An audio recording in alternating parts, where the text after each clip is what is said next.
하나님을 모시는 권능 있는 자들아, 영광과 권능을 주님께 돌려드리고 또 돌려드려라. 그 이름에 어울리는 영광을 주님께 돌려드려라. 거룩한 옷을 입고 주님 앞에 꿇어 엎드려라.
교동문 17번 시편 29편의 말씀입니다. 너희 권능 있는 자들아, 영광과 능력을 여호와께 돌리고 돌릴지어다.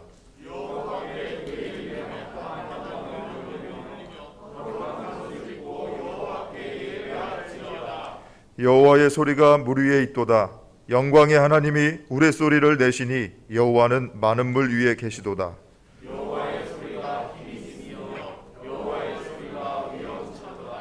여호와의 소리가 백향목을 꺾으시며 여호와께서 레바논 백향목을 꺾어 부수시도다.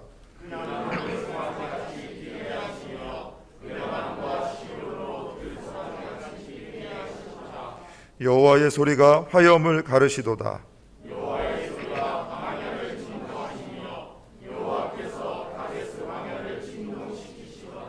여호와의 소리가 암사슴을 낙태하게 하시고 삼림을 말갛게 벗기시니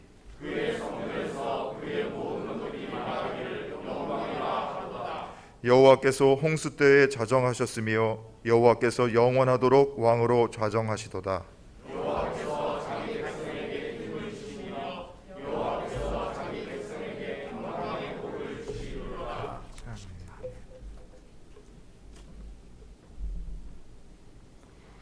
하나님은 통회하는 마음으로 나오는 사람들을 물리치지 않으십니다. 이제 우리들의 죄를 뉘우치고 고백합시다.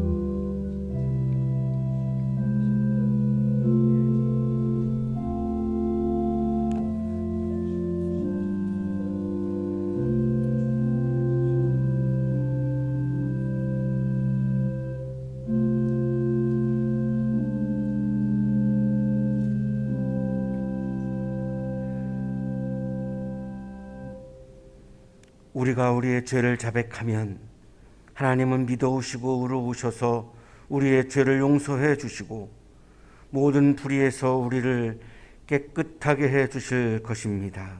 아멘.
다 같이 기도하겠습니다. 살아계셔서 지금 이 순간에도 역사하시는 하나님 감사합니다. 저희들로 하여금 주 예수께서 바로 그리스도시요 살아계신 하나님의 아들이심을 믿고 그 믿음을 입술로 고백하게 하시며 저희들을 하나님의 자녀가 되는 특권을 주시니 감사와 영광을 드리옵니다. 특별히 저희들에게 그리스도의 복음을 알게 하사 그리스도인으로 살아갈 수 있는 은혜를 주셨으니 그리스도인이라는 이 은총된 이름으로 저희들이 이 세상에서 사랑을 실천해 나가며 믿음을 회복하게 하사 이 땅에서 하나님의 정의가 실현되게 하시며 또한 하나님의 나라가 이 땅 위에 이루어지는 기쁨의 역사를 체험하게 하옵소서. 비록 코로나로 어려운 시기임에도 불구하고 저희가 건강을 잃지 않고 주님께 예배를 드릴 수 있음에 감사드립니다. 올 한 해도 바이러스가 어떻게 전개될지 알 수가 없고 막막하지만 이럴 때일수록 좀 더 주님과 가까이 하며 더욱더 주님만을 의지하게 하시니 이 또한 감사합니다. 왕 되신 주님, 예수 그리스도를 믿고 예수 그리스도의 말씀으로 들어가 그리스도를 우리의 주인으로 영접하고 주님께 찬양을 드리며 또한 주신 말씀을 마음에 새겨 이웃의 사랑을 실천하며 하나님의 영광을 나타내며 사는 저희가 되기를 원합니다. 저희는 하나님을 직접 뵐 수도 없고 예수님도 이 자리에서 뵐 수 없지만 주님께서 주신 말씀을 통해서 오늘 이 자리에서 주님과 만나고 주님의 음성을 주신 말씀으로 듣게 하사 주님께서 이 자리에 나타나심을 믿고 이 예배를 통해 영광을 드리오니 받아주시옵소서. 사랑의 하나님, 저희 한양대학교를 축복하사 주님께서 이곳에 한양대학교를 세우신 목적이 있는 줄 압니다. 학원의 복음화를 통해 한양학원의 한 심령이라도 이 한양대학교를 통해 주님을 만나게 되고 진심으로 주님을 영접하게 되는 아름다운 역사가 일어나게 하사 주님께서 주신 사명을 잘 감당하는 교회가 되게 하옵소서. 한양학원의 복음화로 인해 그리스도를 만나게 된 학생들과 교직원들이 세상에 나가서 세상을 사랑하며 그곳에서 사랑을 실천하는 귀한 역사가 일어나게 하옵소서. 찬양을 준비한 칼로스 성가대를 축복하시고 그들의 찬양이 온전히 하나님께 큰 영광을 돌리게 하옵시며 성가대원 각 사람마다 찬양을 통한 기도와 간증의 시간들이 되게 하옵소서. 특별히 관현악반주와 솔리스트로 봉사하는 학생들을 축복하사 그들이 찬양과 연주를 통해 그리스도를 만나게 하시고 복음을 알게 하사 그들의 음악적 공부와 앞으로의 음악적 여정에 있어서 그리스도께서 위로가 되시며 가장 든든한 후원자임을 깨달아 음악을 통하여 하나님의 사역을 담당하는 일꾼으로 성장하게 축복하옵소서. 오늘 말씀을 증거하시는 이천진 목사님께 성령으로 충만하게 하사 저희들에게 주시는 말씀을 통해 한 주간을 살아갈 때 위로와 힘을 얻게 하시고 오정현 목사님에게도 같은 은혜를 내려주사 앞으로도 주님의 사역을 잘 감당하게 축복하여 주옵소서.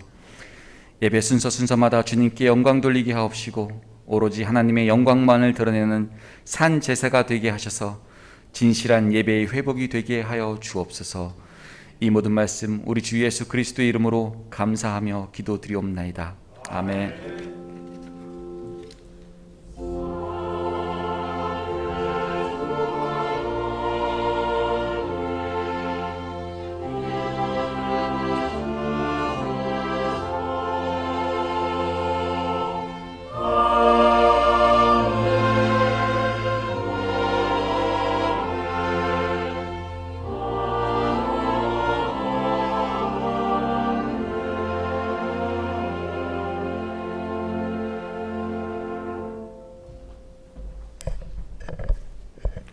사도행전 19장 1절에서 7절까지 말씀입니다.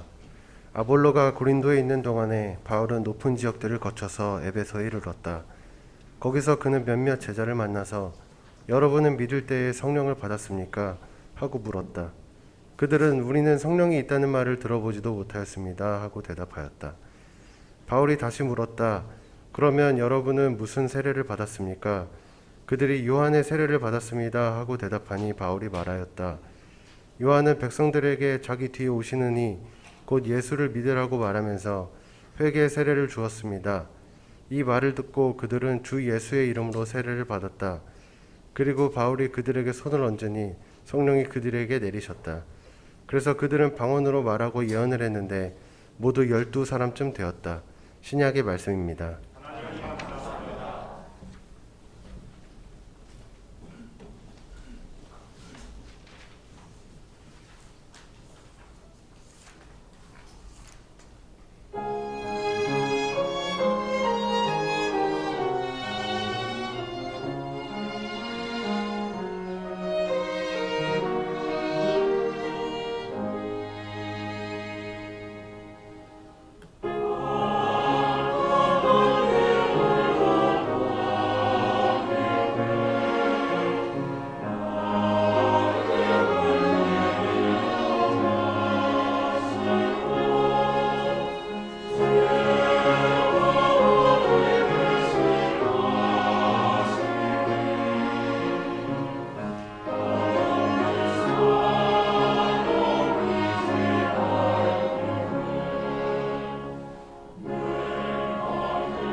계시는 분과 사랑의 인사 나누시겠습니다. 우리 가정에서 예배 드리시는 분들도 옆에 계시는 가족들과 사랑의 인사 나누시겠습니다.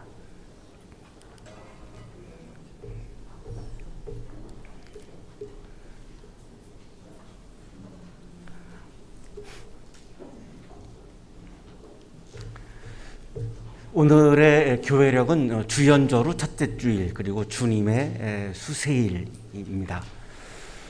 교회력은 성부, 성자, 성령과 연관된 사건을 기념하는 것이 교회력입니다. 그러면 성부, 성자, 성령과 사건과 관련이 없는 우리가 지키는 교회력들이 있습니다. 그거는 전통적인 교회력이 아니고 교회가 필요에 의해서, 예를 들어서 추수감사절 같은 경우는 성부, 성자, 성령의 생애와 사건과는 전혀 무관합니다. 그러니까 이런 교회력은 우리가 필요에 의해서 지키는 교회력이고, 전통적인 본래의 교회력은 성부, 성자, 성령의 생애와 사건과 관련된 것이 교회력입니다. 오늘은 주님이 수세일, 주님께서 이제 탄생하시고 1월 6일 날 주현절 세상에 이제 나타나시고, 그리고 오늘은 세례 받으신 날을 기념하는 날입니다.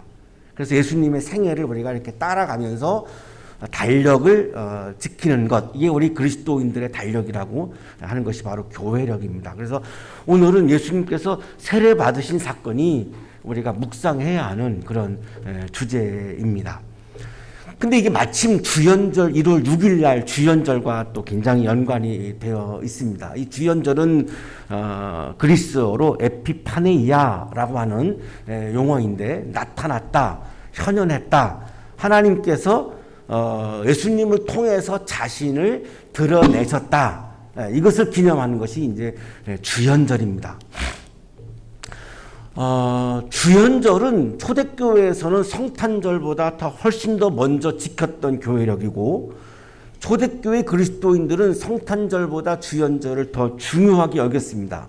그 이유는 탄생보다는 주연절이 하나님의 아들로서 세상에 나타나신 거기 때문에 우리 그리스도인들에게는 주님의 탄생보다 주님의 나타나심이 더 중요하다고 보았기 때문에 동방정교회는 지금도 주연절을 더 큰 명절로 지키고 있습니다. 그만큼 이 주연절, 주님의 수세일이 굉장히 중요한 절기 중에 하나라고 볼 수 있습니다. 그래서 크리스토스톰이라고 하는 콘스탄티노플 대주교죠. 이분이 386년에 크리스마스 날 안디옥 교인들, 바울을 선교사로 파송한 교회가 안디옥 교회죠. 서기 386년에 이 대주교가 안디옥 교인들한테 한 이야기가 지금 남아 있습니다. 굉장히 참 감회가 새롭고 감동적인데요. 이렇게 얘기합니다. 크리스마스는 생겨난 지 얼마 안 되었습니다. 그러나 빨리 성장했고 많은 열매를 맺었습니다. 그리고 나서 이어서 주연절에 대해서 말씀을 합니다. 이 날은 예수님이 세례를 받으신 날입니다. 그런데 왜 주연절이라고 부릅니까? 예수님께서 우리에게 분명하게 나타나신 것은 출생 때가 아니라 예수님께서 세례를 받으실 때였습니다. 예수님이 탄생했을 때는 동방박사가 경배했다라고 하는 사인이 있었지만, 예수님이 세례를 받으실 때는 아시겠지만 성령이 내려오죠. 그리고 하나님의 소리가 들려옵니다. 이는 내 사랑하는 아들이요 내가 기뻐하는 사람이다 라고 하는. 그러니까 탄생 때보다 훨씬 더 엄청난 영적인 사건들이 발생했다, 지금 그 얘기를 하는 겁니다. 출생 때가 아니라 예수님께서 세례를 받으실 때였습니다. 그때까지는 사람들이 예수님을 모르고 있었습니다.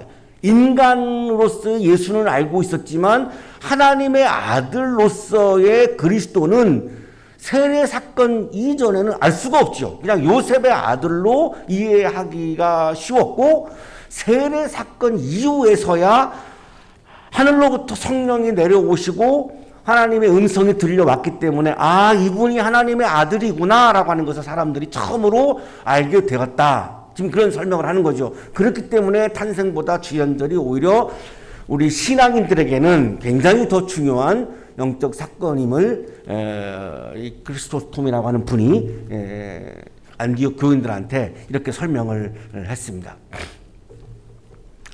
예수님이 세례를 받으실 당시에는 유대교 세례가 있었죠.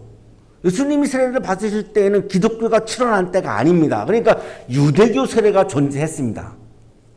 이 유대교 세례는 어떤 세례였는가에 대해서 조경철 교수님이 소개를 해주는데요. 이방인들을 개종하기 위한 세례였다라고 설명해 줍니다. 유대인들은 이방인들은 더러운 존재라고 여기죠. 그러니까 세례를 통해서 이제 깨끗한 사람, 유대인 혈통은 아니지만 유대인과 어울릴 수 있고 교제할 수 있는 이제 깨끗한 사람으로 되는 의식을 세례 의식으로 삼았던 거죠. 그러니까 유대인들은 세례를 받을 필요가 없습니다. 워낙 깨끗한 사람들이니까. 더러운 이방인들만 세례식에 참여했던 것이 유대교 세례입니다. 그러면 예수님 세례 받으실 당시에는 그러한 세례가 존재했던 거죠. 자, 그런데 예수님은 죄가 없는 분이니까 죄를 씻는 세례를 받을 이유가 전혀 없습니다. 그러니까 유대교 세례는 예수님에게 해당이 되지 않죠. 그래서 이제 요한의 세례를 받은 건데, 요한의 세례는 유대교 세례에 속하죠. 기독교가 출현하기 전이니까. 하지만 똑같지는 않은 거예요. 그래서 오늘 성서 일과에 요한의 세례 이렇게 지금 표현을 하고 있는 건데, 요한의 세례는 회개의 세례입니다. 그러니까 유대인들도 받아야 되는 거죠. 다 우리는 회개해야 되는 존재이니까. 회개를 통해서 준비하는 세례다라고 설명합니다. 뭘 준비하느냐? 예수님의 오심을, 하나님 나라의 임재를, 성령의 오심을, 내가 회개라고 하는 문을 통해야만 하나님의 나라를 경험할 수 있고 성령을 경험할 수 있고 예수님을 경험할 수 있기 때문에 회개를 통하지 않고서는 하나님을 만날 수 없고 예수님을 만날 수 없기 때문에 요한이 베푼 세례는 이 하나님 나라와 성령과 예수님을 경험하기 위한 준비하는 세례, 회개의 세례다라고 설명을 해줍니다. 조기현이라고 하는 예배학자이신데요. 이분이 아주 잘 우리들에게 설명을 해주고 있습니다. 요한은 자기가 베푸는 세례의식을 다가오는 하나님 나라를 위한 준비와 연결시켰다. 요한의 세례는 다가오는 하나님의 나라를 준비하기 위한 도덕적 정결의식이라고 정의할 수 있다. 계속해서 준비라고 하는 용어를 강조하고 있죠. 조기현 교수님이. 하나님의 나라, 성령, 예수님을 경험을 하기 위한 준비하는 세례가 요한이 베풀었던 세례인 거죠. 예수님도 그 요한의 세례를 받은 거죠. 그런데 결과가 달랐던 거죠. 요한의 세례와 예수님이 받으신 세례는 달랐습니다. 다른 사람들이 받은 요한의 세례와 예수님이 받으신 요한의 세례는 너무나 달랐던 겁니다. 요 다른 점, 요 부분이 오늘 성서일과에서 우리에게 주시는 메시지의 핵심입니다. 굉장히 우리가 주목해야 되는 부분이죠. 회개하고 죄를 씻는 요한의 세례와 주님이 받으신 세례는 완전히 다른 세례였는데 뭐가 달랐을까? 조기현 교수는 성령을 강조합니다. 성령이 내리셨다라고 하는 점. 하나님의 음성이 들렸는데 너는 내 사랑하는 아들이다. 하나님의 아들임을 공언한, 선포한 점. 이건 다른 사람들이 요한의 세례를 받을 때는 없었던 겁니다. 그래서 예수님이 받으신 세례는 성령이 내리고 하나님의 소리가 울려 퍼졌던 세례이죠. 자, 오늘 성서일과에서 바울이 기독교인들한테 물은 거예요. 여러분은 무슨 세례를 받았어요? 그러니까 이 예수님의 제자들이 요한의 세례를 받았는데요. 그거 갖고는 안 됩니다. 한 거죠. 기독교의 세례는 요한의 세례가 아닙니다. 그건 유대교 세례에 속해 있던 거고, 기독교 세례는 반드시 성령이 내리는 사건입니다. 이겁니다. 자, 그러면 우리가 교회에서 예수님의 이름으로 기독교 세례를 우리 모두가 받으셨죠? 자, 우리에게는 모두가 성령이 내리신 겁니다.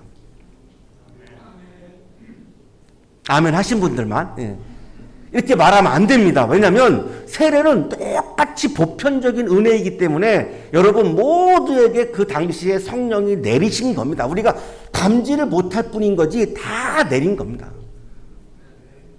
자, 그런데 오늘 성설과에서 문제는 이제 방언과 예언입니다. 그러면 어떤 사람은 방언을 받았는데 어떤 사람은 안 받았는데 그러면 세례의 은총이 보편적인 것이 아니고 누구는 세례를 통해서 방언을 받고 누구는 안 받느냐. 이게 문제가 되는 거죠. 오늘 말씀을 묵상하면서 이 부분에 한번 이렇게 주안점을 두시고 묵상하시면 굉장히 좋을 것 같은데요. 예수께서 받으신 세례와 기독교의 세례는 공의, 성령의 강림 및 하나님의 아들됨이라는 의미를 내포하고 있다는 점이다. 자, 조기현 교수님이 바로 이걸 아주 강조해 주고 있는 거죠. 요한의 세례와 예수님이 받으신 세례의 굉장한 차이는 성령과 하나님의 아들 선포, 이것이 가장 핵심적인 거다라고 해서 성령을 굉장히 강조하고 있습니다. 자, 그러면 요한의 세례는 준비하는 세례이고 예수님이 받으신 세례는 성취의 세례입니다. 뭘 성취했는가? 성령 체험과 하나님 나라 체험을 성취한 세례입니다. 그러면 우리가 받은 세례는 준비의 세례인가? 성취의 세례인가? 성취의 세례입니다. 우리도 세례를 통해서 성령을 경험한 것이고 하나님의 나라를 이미 경험한 겁니다. 내가 인지를 못하는 거지 우리 모두가 다 똑같이 경험한 겁니다. 세례를 통해서 어떤 사람은 성령을 체험했고 어떤 사람은 못했다. 이거는 말이 되지 않습니다. 세례라고 하는 건 성령의 은사는 그게 됩니다. 성령의 은사는 다양하기 때문에 누구는 예언의 은사를 받을 수도 있고 누구는 방언의 은사들을 받을 수도 있고 하기 때문에 신비로운 언어라고 의미하는 그 방언은 모두에게 주어지지 않습니다. 자, 그러나 세례 사건을 통해서 우리가 경험하는 성령의 사건은 모두에게 똑같이 일어나는 사건이기 때문에 여기 있는 우리 모두는 다 이미 세례를 통해서 성령을 받았다라고 하는 걸 강조하고 있는 겁니다. 오늘 주님의 수세일을 맞이해서 성설과가 사도행전 19장 1절부터 7절까지의 말씀인데 이 말씀의 내용은 바울이 선교 여행을 3번을 하죠. 3차 선교 여행을 할 때 안디옥을 출발해가지고 맨 처음 간 도시가 에베소라고 하는 도시입니다. 그 에베소에서 예수를 믿는 제자들을 만났고 그 예수님을 믿는 제자들과 대화하는 과정에서 세례에 관해서 하신 말씀이 오늘의 성서 일과입니다. 지도를 보시면은 에베소가 보이시죠? 여기가 지금으로 말하면 터키에 속해 있는 지역입니다. 지금 가보면은 옛날에 그 초대교회 흔적들이 그냥 남아 있고 건물은 다 이제 무너져서 없고요. 그냥 이 자리들만 그냥 남아 있습니다. 이 당시 에베소는 굉장히 큰 도시입니다. 로마 제국이 굉장히 컸죠. 아시아, 아프리카, 뭐 유럽을 다 이렇게 다스렸으니까요. 자, 그런데 이 아시아, 우리가 지금 말하는 아시아 개념하고는 다릅니다. 로마의 아시아는 지금의 아시아하고는 영토가 다릅니다. 그 아시아의 수도입니다. 그래서 로마 제국 전체에서 4대 도시입니다. 로마, 알렉산드리아, 그리고 안디옥, 그 다음에 큰 도시가 에베소입니다. 굉장히 많은 인구가 모여서 살았고 굉장히 큰 도시였고 그래서 바울이 에베소를 선교하실 때에 거점으로 굉장히 중요하게 여겼던 도시입니다. 그래서 2차 선교 여행 때 갔을 때에 하나님이 허락하시면 내가 반드시 여기 다시 오겠습니다 라고 에베소 교인들한테 약속을 했고 3차 선교 여행을 하면서 지금 맨 처음으로 가신 곳이 에베소입니다. 그래서 에베소에 가서 무려 3년을 머뭅니다. 바울은 한 도시에 가서 이렇게 오래 머문 적이 없습니다. 왜냐하면 계속해서 다른 데 가서 또 복음을 전해야 되기 때문에 한 도시에 오래 머물 수가 없습니다. 그런데 에베소를 얼마나 중요하게 여겼으면 3년간 머물렀던 거죠. 이 3년간 머무를 때에 일어났던 사건이 바로 오늘의 성설과입니다. 이렇게 시작하죠. 아볼로는 바울의 후임 목사님이죠. 바울이 개척해낸 교회들을 이제 목회했던 이제 아볼로가 고린도에 있는 동안 아볼로가 에베소에서 말씀을 전하다가 고린도로 간 거죠. 에베소는 지금으로 말하면 터키고 고린도는 지금으로 말하면 그리스니까요. 대륙 자체가 완전히 다르죠. 굉장히 멀리 간 겁니다. 이렇게 아볼로는 에베소에서 말씀을 전하다가 고린도로 갔고 그때 바울은 안디옥을 출발해서 에베소에 도착을 한 겁니다. 이 에베소에 도착해서 거기서 그는 몇몇 제자를 만나서 누구의 제자라고 하는 말씀이 없습니다. 그래서 조금 논란이 있는데 예수님의 제자라고 주장하는 성서 주석가들이 가장 많습니다. 굉장히 합리적이고 굉장히 설득력이 있는데 브루스라고 하는 미국의 성서 주석가가 이 몇몇 제자를 예수님의 제자로 추정을 하는 이야기를 이렇게 합니다. 이 사람들이 어떤 수식어도 없이 단순히 제자들이라고 불릴 때 그것은 누가의 용례와 일치하여 그들이 예수의 제자였다는 것을 의미하는 것 같다. 사도행전인 누가복음이 쓴 성서이죠. 근데 누가복음을 읽어보면 이렇게 예수님의 제자가 아니고 다른 사람의 제자라면 누가의 경우 굉장히 꼼꼼했던 분이고 직업이 의사였죠. 반드시 누구의 제자라고 표현을 할 수밖에 없다는 겁니다. 누가의 문체로 볼 때는. 자, 그런데 여기 지금 그냥 몇몇 제자라고 말한 거는 이미 예수님의 제자가 전제되어 있기 때문에 누가가 굳이 예수님의 제자라고 표현을 안 했다라고 보는 것이 거의 맞다라고 지금 이 브루스라고 하는 분이 이렇게 설명을 해주고 있습니다. 이게 왜 중요하냐면 예수님의 제자인데 이들은 성령을 체험하지 못했다고 말하거든요. 예수님의 제자가 아니라고 하면 너무나 당연하죠. 예수님의 제자가 아닌데 어떻게 성령을 체험하겠습니까? 문제는 이 사람들이 예수님의 제자인데 성령을 체험하지 못한 것으로 나오기 때문에 문제가 되는 겁니다. 그럼 이들은 어떻게 제자가 되었을까요? 아볼로가 말씀을 전했으니까 바울이 도착하기 전에 아볼로가 굉장히 말씀을 잘 전했다고 알려져 있는 분이거든요. 사도행전 18장 24절 25절입니다. 그런데 알렉산드리아 태상으로 아볼로라는 유대 사람이 에베소에 왔다. 그는 말을 잘하고 딜리버리가 굉장히 좋았다라고 알려져 있습니다. 성경에 능통한 사람이었다. 성경 연구를 굉장히 성실하게 한 분이죠. 그는 이미 주님의 도를 배워서 알고 있었고 예수에 관한 일을 열심히 말하고 정확하게 가르쳤다. 그렇지만 그는 요한의 세례밖에 알지 못하였다. 성경 연구를 굉장히 성실하게 했고 오늘날 우리 한국의 목회자들에게 가장 중요한 게 저는 성실한 성경 연구라고 생각을 요즘 더 깊이 하고 있습니다. 한국 교회가 자꾸만 무너지고 있는 거는 텍스트를 소홀히 여기고 있는 우리들의 과오에서 출발했다라고 보여지고 있고 그럼 참 짠한 마음이 많이 이 오늘 말씀 묵상하면서 참 들었는데요. 하나님의 말씀을 전하는데 성실하게 텍스트를 연구하지 않고 전하는 것은 굉장히 위험하기 때문에 굉장히 성실하게 연구해야 되는 거죠. 근데 아볼로는 굉장히 성서 연구를 성실하게 한 사람입니다. 그리고 그게 바로 뭐냐면 정확하게 가르쳤다라고 하는 말이죠. 성경에. 문제는 예수님의 세례를 몰랐다는 겁니다. 이렇게 열심히 성경 연구를 했고 이렇게 말씀도 잘 성실하게 전한 분인데 요한의 세례는 알았지만 예수님의 세례는 몰랐다는 것이 이제 이게 문제입니다. 그러니까 이 아볼로에 의해서 말씀을 듣고 예수님을 믿어서 예수님의 제자가 된 사람들은 예수님의 세례를 모르는 거죠. 아볼로가 모르고 있으니까 선생님이 모르고 있으니까 제자가 알 수가 없는 거죠. 여기서부터 문제가 발생하는 겁니다.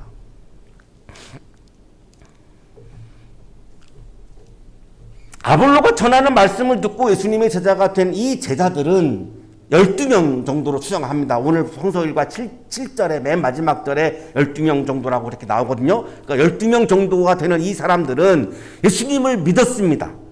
예수님의 제자가 되었습니다.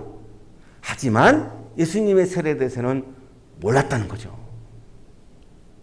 자, 오늘날에도 우리 한국에 많은 그리스도인들이 계시는데 예수는 믿죠. 예수님의 제자가 되었죠. 하지만 예수님의 세례는 모를 수도 있는 거죠. 이 가능성이 남아있는 겁니다. 이들도 역시 마찬가지였던 거죠. 신약 구석가인 데럴벅은 예수님의 세례에 관해서 모르는 몇몇 제자들을 이름뿐인 기독교인이라고 부릅니다. 예수님의 수세, 예수님의 세례를 모른다면 이거는 이름만 기독교인이지 진정한 기독교인이라고 볼 수가 없다. 이렇게 얘기합니다. 락키는 이들은 잘해야 이름뿐인 기독교인이며 최악의 경우 요한의 제자들일 뿐이라고 잘 요약한다. 어떻게 예수님의 세례를 모르고 내가 예수님을 따르는 그리스도인이라고 말할 수 있는가? 그거는 불가능하다라고 얘기를 하는 거죠. 그래서 이 12명 정도 해당하는 제자들에게 바울이 이제 묻습니다. 여러분은 믿을 때에 성령을 받았습니까? 기독교인이 성령을 못 받았다면 그건 이름뿐인 기독교인이지 기독교인이라고 말할 수 있습니까? 지금 이 이야기입니다. 그러면 이제 우리 중에 이제 찔리는 분이 있을 수 있어요. 나는 성령을 체험 못 했는데 나는 이름뿐인 기독교인인가? 제가 아니라고 맨 먼저 전제를 해드렸죠. 우리 세례 받을 때 다 성령을 체험한 거라고. 안심하셔도 된다고. 문제는 그 이후에 성령의 뜻과 다른 나의 뜻이 자꾸만 내 마음에 채워지면 성령을 내 마음에서 몰아내면서 성령이 소멸되는 게 문제인 거지, 성령 체험은 우리가 다 이미 한 겁니다. 염려 안 하셔도 된다고요. 성령을 몰아내지만 않으시면 되는 거죠. 성령을 몰아내는 주범은 자아입니다. 자아. 성령의 뜻과 일치하는 자아는 괜찮은데 그게 거룩한 자아입니다. 성령의 뜻과 다른 자아는 성령을 몰아낼 수밖에 없죠. 그러면 나의 자아가 이 성립이 안 되니까, 세워질 수가 없으니까, 내 주체가 사라져버리니까. 나의 자아의 뜻과 성령의 뜻을 일치시키면 나는 거룩한 사람이 되는 거죠. 그게 최고의 신앙의 기쁨입니다. 우리에게 물질이 주어지고 권력이 주어지고 이런 거는 신앙의 기쁨이 아니고 그냥 세속적인 기쁨인 거고, 영적인 기쁨, 신앙의 기쁨은 내 자아의 뜻과 성령의 뜻이 딱 일치해가지고, 내 뜻과 예수님의 뜻이 딱 일치해가지고, 내 뜻과 하나님의 뜻이 딱 일치해가지고 거기서 나오는 기쁨. 제가 누구를 만났는데 그분과 대화하다 보니까 나하고 너무가 마음이 똑같고 막 일치해요. 그러면 굉장히 기쁘잖아요. 대화를 하는데 나하고 생각이 너무 달라요. 그러면 힘들어지잖아요. 이거 똑같은 겁니다. 사람하고 뜻이 같을 때에도 내가 기쁜데 하나님의 뜻과 내 뜻이 같으면 이루 말할 수 없는 기쁨이죠. 이거는. 이거 황홀한 기쁨인 거죠. 그래서 바울이 묻는 거죠. 여러분이 예수님의 제자라고요. 그러면 성령을 받았습니까? 이렇게 대답합니다. 우리는 성령이 있다는 말을 들어보지도 못했습니다. 성령이라는 단어조차도 들어본 적이 없다는 거죠. 왜냐하면 아볼로가 예수님의 세례를 몰랐으니까요. 성령은 예수님이 세례 받을 때 내렸는데 그걸 모를 수밖에요. 바울이 또 질문하는 거죠. 여러분은 믿을 때에 성령을 받았습니까? 왜 이런 질문을 했을까요? 바울이 딱 만났는데 예수님의 제자라고 하는데, 예수님을 믿는 사람들이라고 하는데 뭔가가 성령을 모신 사람으로 느껴지지 않는 거죠. 이게 아까 데럴벅이 말한 이름뿐인 기독교인 거죠. 성령을 모셨다라고 하는 느낌이 안 오니까 이 질문을 한 거죠. 성령을 모셨다라는 느낌이 왔다면 굳이 이 질문을 할 이유가 없겠죠. 이 제자들은 예수님을 믿었습니다. 그러나 마음속에 성령, 하나님의 영, 하나님의 스피릿을 채우지 못한 사람들인 거죠. 마음속에 하나님의 마음, 하나님의 말씀, 하나님의 뜻을 채우지 못한 사람들인 거죠. 자, 이런 경우를 가리켜서 우리가 예수를 믿는 교인, 처치커머라고 부르는 거죠. 성령을 모신 사람은 누구냐? 당연히 성령의 뜻을 따르기 때문에 그리스도의 말씀을 따라서 살아갈 수밖에 없습니다. 그게 기쁨이기 때문에 그 경우를 우리가 크리스찬, 그리스도인이라고 부르는 거죠.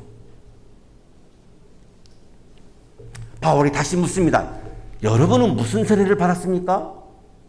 아니 세례 받으면 다 성령을 체험하는데 여러분 세례를 받았는데 성령을 모른다고요? 그럼 여러분은 무슨 세례를 받은 거죠?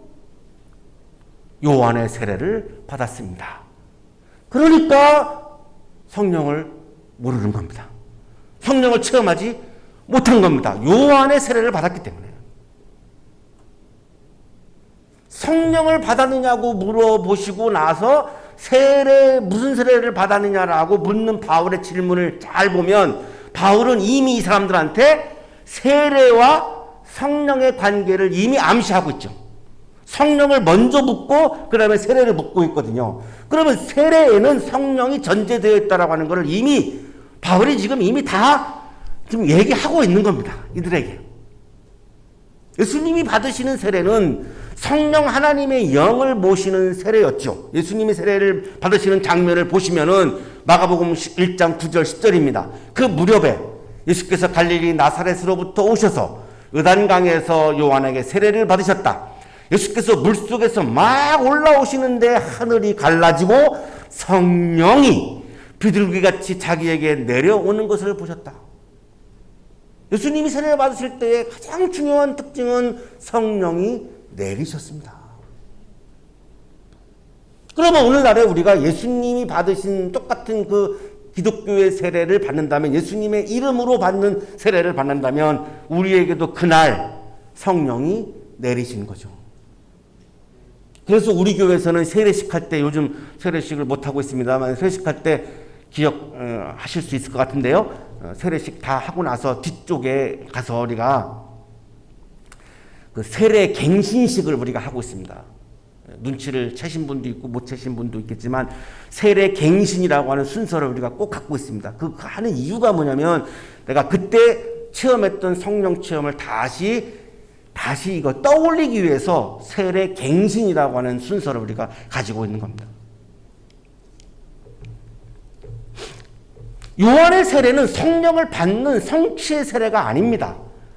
성령을 받기 위해서 회개하는 준비의 세례이죠. 그러니까 굉장히 다른 거죠. 성령을 체험하고 하나님의 나라를 체험하는 성취의 세례를 못 받았기 때문에 이들은 예수님을 믿었지만 지금 온전한 그리스도인이 되지 못했던 거죠. 세례자 요한이 광야에 나타나서 죄를 용서받게 하는 회개의 세례를 선포하였다. 마가복음 1장 4절에서 요한의 세례는 회개의 세례였음을 분명히 우리들에게 말씀하고 있죠. 바울이 말합니다. 요한은 백성들에게 자기 뒤에 오시는 이 곧 예수를 믿으라고 말하면서 회개의 세례를 주었습니다. 여러분이 받은 요한의 세례는 회개의 세례입니다. 준비하는 세례입니다.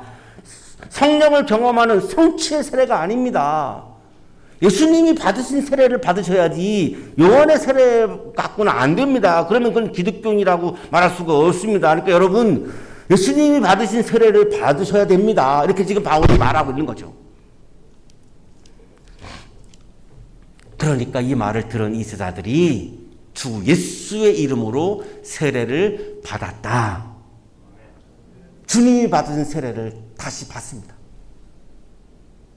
이거 쉽지 않습니다. 나 이미 세례를 받았는데요. 내가 기독교인이 아니라고요? 내가 신앙인이 아니라고요?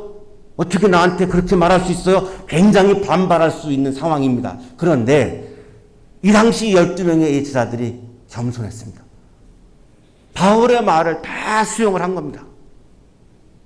바울이 전하는 말씀을 다 수용하고 생각해 보니까 그게 맞거든요. 요한의 세례는 성취의 세례가 아니고 준비의 세례이지 성령을 체험하는 세례가 아니라 회개하는 세례이지. 그러니까 내가 세례 받았다고 내가 세례 왜 또 받아야 돼요? 이렇게 반발할 게 아니라 그렇지, 내가 바울의 말을 수용해서 내가 다시 세례를 받아야 되겠구나. 이게 굉장히 어려운 겁니다. 쉽지 않습니다. 그런데 겸손한 마음으로 나의 신앙의 부족함을 인정하고 다시 예수의 이름으로 세례를 받은 겁니다. 이게 아주 놀라운 사건이죠. 주 예수의 이름으로 세례를 받았다라고 하는 말씀은 제자들이 단순히 세례 의식에 그냥 형식적으로 그냥 참여했다라고 하는 의미가 아니죠. 십자가의 죽음과 부활을 통해서 구원을 성취하신 예수님을 나의 주인으로 모셨다라고 하는 것을 의미하는 겁니다. 이게 예수의 이름으로 세례를 받았다라고 하는 말은 내가 예수님의 이름 안에 존재한다는 거거든요. 예수님을 따르는, 예수님의 말씀을 내가 따르는 예수님의 나는 종이다라고 하는 걸 인정하는 겁니다. 그래서 이 세례를 받는 게 쉽지 않았다고 말씀을 드리는 거죠. 예수의 이름으로는 단순히 예수님의 이름을 부르는 것으로는 가능하지 않습니다. 내가 예수님의 이름을 불렀다고 해서 예수님의 이름으로 그것이 아니고 예수님의 이름 안에 내가 존재하는 것을 말하는 거죠. 예수님의 존재 안에 내가 존재하는 것, 예수님의 말씀 안에 내가 존재하는 것, 예수님을 나의 주인으로 모셔서 내가 내 주인의 말씀을 따르겠습니다 라고 내가 결단한 것, 이것이 예수의 이름으로 세례를 받는 장면입니다. 예수님도 하나님을 자신의 주인으로 모셨습니다. 요한복음 5장 30절입니다. 나는 아무것도 내 마음대로 할 수 없다. 왜? 내가 하나님의 종이기 때문에, 아들이기 때문에. 하나님이 아니니까. 나는 아버지께서 하라고 하시는 대로 심판한다. 내 심판은 올바르다. 그것은 내가 내 뜻대로 하려 하지 않고 나를 보내신 분의 뜻대로 하려 하기 때문이다. 그래서 마지막 겟세마네 동산에서도 그렇게 기도하신 거죠. 내 뜻대로 마옵시고 아버지의 뜻대로 하십시오. 이게 신앙입니다. 12명의 제자들은 지금 이게 없었던 거죠. 예수를 믿으니까 교회도 다녔겠죠. 헌금도 했겠죠. 그런데 정작 이게 없는 거죠. 예수님을 주인으로 모신 마음이 없는 거죠. 그래서 바울의 눈에 성령을 모시지 않았구나 이렇게 보였고, 그래서 지금 이 대화를 이들과 지금 하고 있는 거죠. 예수님은 자신의 뜻대로 하지 않고 하나님의 뜻대로 하시는 모범을 우리들에게 보여주셨죠. 주인을 모시는 모범을 우리들에게 보여주신 거죠. 내가 예수님의 뜻을 따르지 아니하면 나는 예수님 이름 안에 존재하는 것이 아닙니다.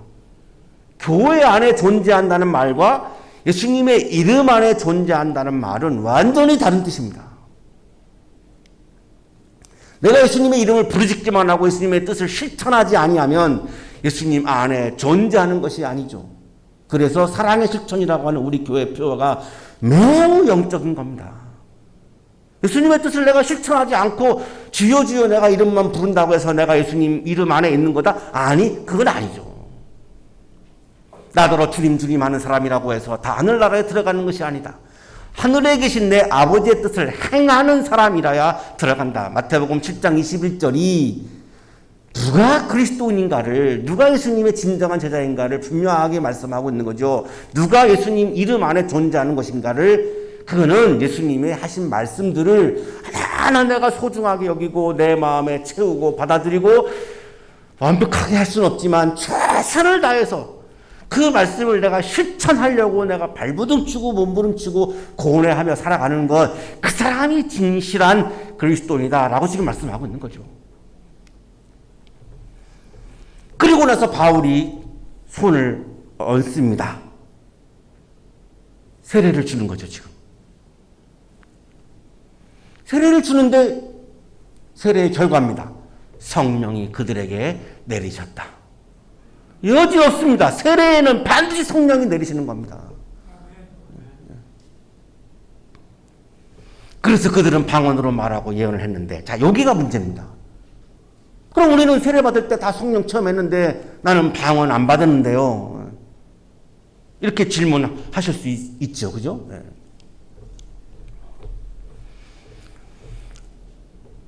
바울이 손을 얹고 세례를 베풀 때에 성령이 그들에게 내리셨죠. 예수님을 믿지만 성령 하나님의 영을 모시지 못했던 제자들이 이제 드디어 성령 하나님의 영, 하나님의 스피릿을 마음에 드디어 채웠죠. 모셨죠. 자, 그랬더니 방언을 말하고 예언을 말했죠. 자, 여기 이제 방언과 예언이 매우 중요한 단어입니다. 방언과 예언은 성령 임재의 외적 표정입니다. 이건 바깥으로 보이는 거니까요. 방언은 그리스어로, 여기 지금 19장 6절의 방언은 그리스어로 글로사인데 영어로 하면은 텅스입니다. 언어라고 하는 의미입니다. 언어. 사도행전 2장에 방언이 나오죠. 우리가 너무나 잘 알고 있습니다. 자, 여기 이 사도행전 2장의 방언을 읽어보면 외국어를 말하는 방언이죠. 우리가 방언 그러면은 외국어라고 하는 의미도 있고 우리가 영적인 알 수 없는 신비로운 말, 하나님과 나하고 1대1로 직통하는 언어, 이거를 방언이라고 말하는 두 가지 의미가 있습니다. 자, 근데 사도행전 2장에 나오는 방언은 각 나라 사람들이 몰려 들어가지고 각 나라 사람들로 말로 했는데 서로가 다 소통이 되었다는 내용이 사도행전 2장입니다. 자, 거기 방언은 분명히 외국어를 말한 겁니다. 디아스포라 흩어졌던 사람들이 모여가지고 각자 살다 오던 나라의 말로 했는데 다 소통이 이루어졌다라고 하는 게 사도행전 2장입니다. 신약구석가 김경진 교수가 이렇게 설명을 해줍니다. 여기서 말하는 방언은 1장 6절, 8절, 11절을 보게 되면 각 사람의 난 곳, 나라의 고유한 토착 언어임을 알 수 있다. 김경진 교수님도 이거를 확실하게 우리들에게 설명을 해주고 있습니다. 사도행전 2장의 방언은 외국어입니다. 라고 지금 말을 하고 있는 거죠. 토착 언어입니다.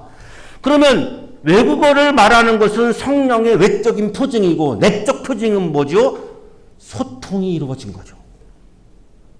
통역기가 필요 없었던 거죠. 각 나라의 말을 하는데 그냥 다 그 다락방에 있던 120명이 그냥 하나가 돼가지고 다 소통이 이루어진 거죠. 그것이 성령의 내적 표징이었습니다. 외국어를 말하는데 소통이 이루어졌죠. 그러면 성령 충만한 사람은 어떤 사람이죠? 사도행전 2장에 의하면 성령 충만한 사람은 나와 생각이 다른 사람과도 소통을 굉장히 잘하는 사람입니다. 내 안에 성령을 모신 사람은 다른 사람들과 소통을 잘합니다. 그게 내적 표징이죠. 자, 그런데 김경진 교수님은 사도행전 19장 6절의 방언도 2장의 방언과 같은 의미라고 설명을 합니다. 오순절에 사도들이 받았던 것과 똑같이 그들은 성령을 받았고 똑같이 성령을 받았고 또한 성령의 임재를 나타내 보이는 외적인 표징들도 있었다. 사도행전 2장의 방언과 사도행전 19장의 방언은 같습니다. 이렇게 설명을 해준 겁니다. 그래서 살펴보니까 사도행전에 나오는 방언은 다 외국어입니다. 그러면 우리가 알고 있는 신비로운 언어는 어디에 나오느냐? 고린도전서에 나옵니다. 그거 부정하면 안 됩니다. 그럼 고린도전서에 성령의 은사 중에 하나로 반드시 나옵니다. 그건 존재합니다. 저도 그걸 인정합니다.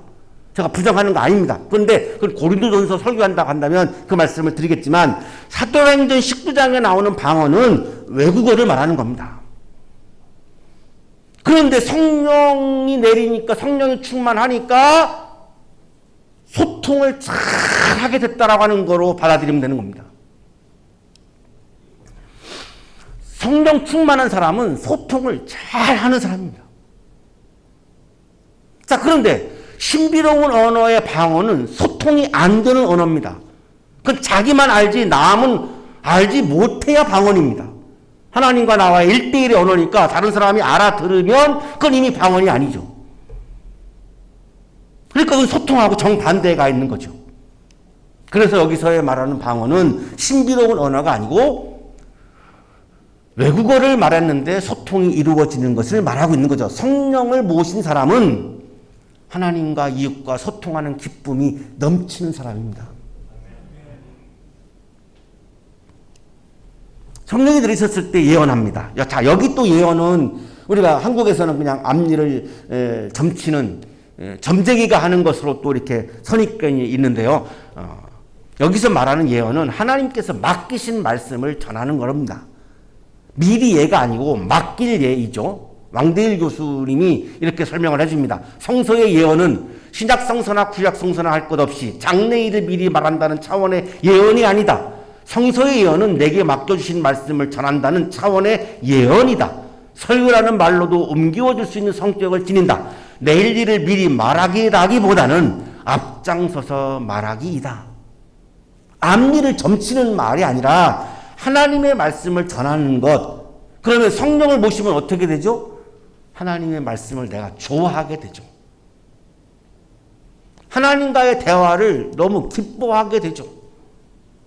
내가 내 마음속에 성령을 모시면 회개를 하고 내 마음이 이제 내 욕망을 향하던 내 마음이 그리스도를 향하게 되어서 믿음의 사람이 되고, 그래서 세례를 받으면 성령이 내리죠.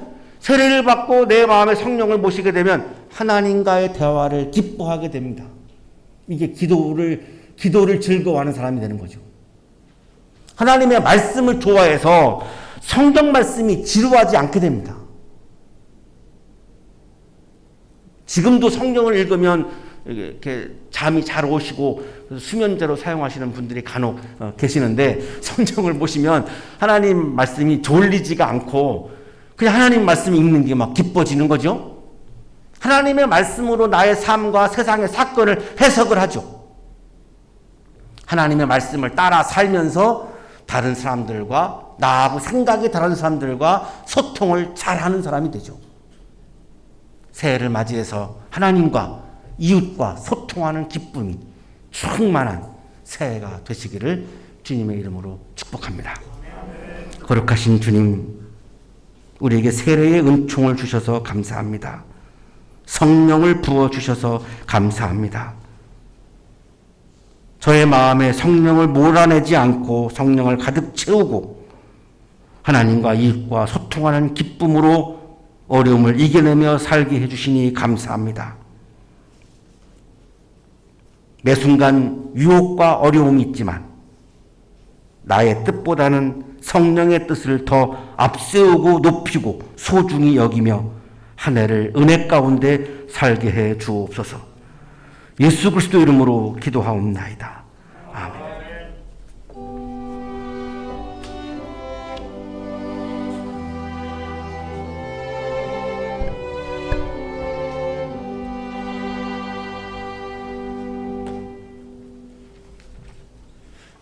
오늘은 주연절 후 첫째 주일, 예수님께서 세례 받으심을 기념하는 주님의 수세 주일입니다. 오늘도 시간과 장소를 구별하여서 예배당에서 또 가정에서 예배드리시는 한양대학교의 모든 믿음의 가족분들에게 주님의 은혜와 평강이 함께 하시기를 바랍니다.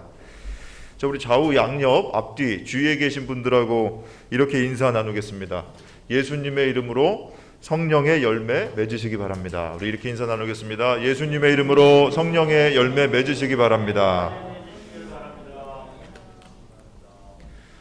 예배당에 입장하실 때 주보 상단에 기재된 방역 수칙을 잘 참고해 주셔서 건강하고 안전한 신앙생활 하시기 바랍니다. 다음 주일은 주연절 후 둘째 주일로 해당 성서 일과는 요한복음 1장 43절부터 51절까지의 본문입니다. 해당 본문을 가지고 담임 목사님께서 나사렛에서 무슨 선한 것이 나올 수 있겠소? 라는 제목의 말씀 전해 주실 텐데 주중에 말씀을 묵상해 주시기 바랍니다. 예배를 마치고 세미나실에서 신년 첫 기획위원회가 있습니다. 기획위원들께서는 참석해 주시기 바랍니다. 우리 교회는 매일 오전 9시 몸이 편찮으신 분들 위해서 마음을 모아 기도하고 있습니다. 9시 또는 12시와 오후 3시 함께 기도해 주시기 바라고요. 아울러서 모든 국민들의 안전, 그리고 환우들과 환우분들의 가족들, 그리고 위험을 무릅쓰고 수고하시는 의료진들, 방역의 손길들, 한양대학교 유학생을 비롯한 재학생들, 그리고 한양학원의 모든 구성원들과 우리 대학교의 믿음의 식구들 위해서도 따뜻하게 기도해 주시기 바랍니다. 예배당에 오시지 못하는 분들은 주일 11시 유튜브에 들어오셔서 예배 드리시기 바랍니다. 매주 주일 오전 10시 30분에 온라인으로 예배할 수 있도록 안내 문자를 전송해 드리고 있습니다. 예배 후 12시 30분부터 청년교회 모임을 진행합니다. 우리 청년교회 다음 세대 위해서도 기도해 주시기 바랍니다. 코로나 확산 방지를 위해서 모든 헌금은 계좌이체로 봉헌해 주시기를 바랍니다. 1월 교회력, 성서율과 본문, 그리고 말씀에 관한 예배 안내는 주보에 기재되어 있으니 참조해 주시기 바랍니다. 이상 교회 소식을 알려드렸습니다.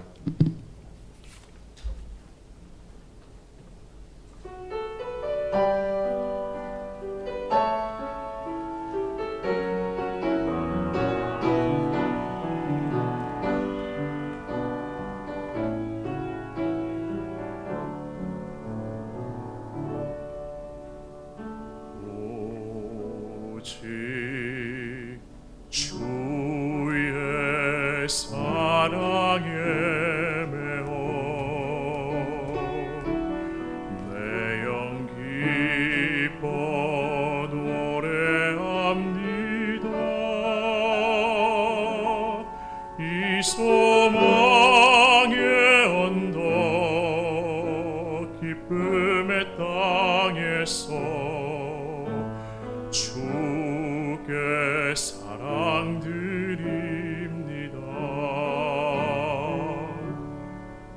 오직 주의 임재 안에 갇혀 내 영 기뻐 찬양합니다. 이 소명의 언덕 거룩한 땅에서 주께 경배드립니다.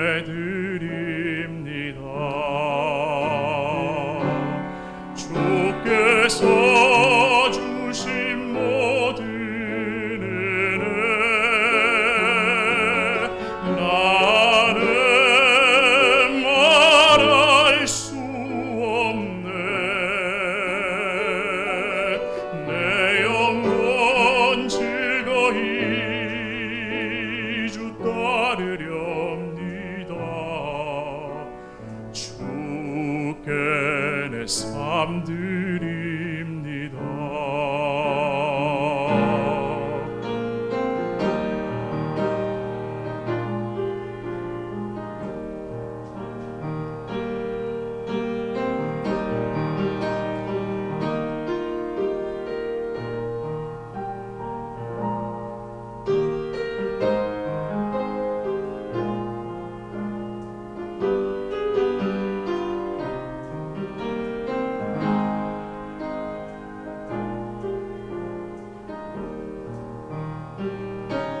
주께서 주신 모든 은혜 나는 말할 수 없네. 내 영혼 즐거이 주 따르렵니다. 주께 내 삶 드립니다. 주께서 주신 모든 은혜 나는 말할 수 없네. 내 영혼 즐거이 주 따르렵니다.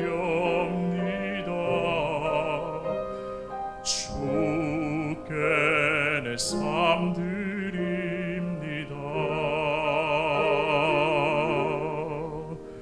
주께 내 삶 드립니다.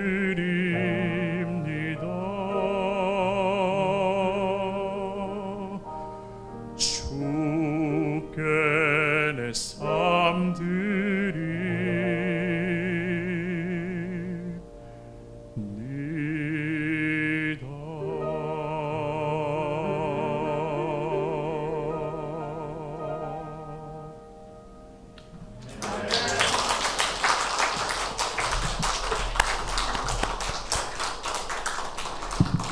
거룩하신 주님 감사합니다. 세례의 은총을 주시고 성령의 은총을 주시고 우리 마음속에 성령을 채워주셔서 하나님과 이웃과 소통하는 기쁨이 충만케 하시니 감사합니다.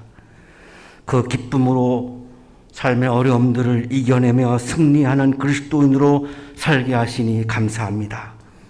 감사의 마음을 이 시간 찬양과 예물에 담아 올려드리오니 기쁘게 받아주시고 찬양과 예물을 드리는 손길 위에 크신 은혜를 부어 주옵소서.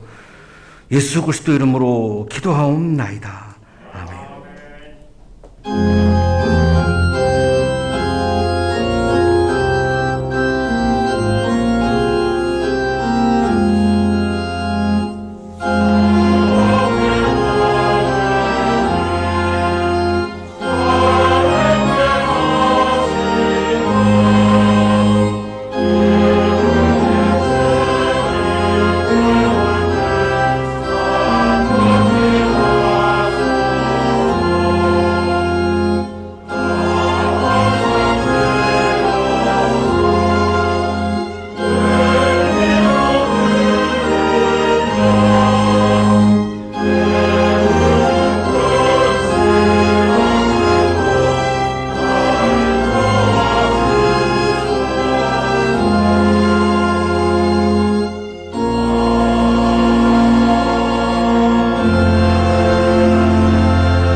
이제는 우리에게 하나밖에 없는 생명까지도 아낌없이 사랑으로 나누어 주시는 예수 그리스도의 은혜와 오늘도 우리에게 말씀을 주시는 하나님의 사랑하심과 생명의 기운을 주시는 성령의 역사하심이 우리의 마음속에 성령을, 하나님의 영을, 하나님의 스피릿을 가득가득 채우고 하나님과 이웃과 소통하는 기쁨이 충만하여 아름답고 복된 새해를 살아갈 것을 기대하고 또 기대하며 세상을 향하여 힘차게 나아가는 우리 모든 한양 가족들의 삶 속에 지금부터 영원토록 함께 하시기를 간절히 축원하옵나이다. 아멘.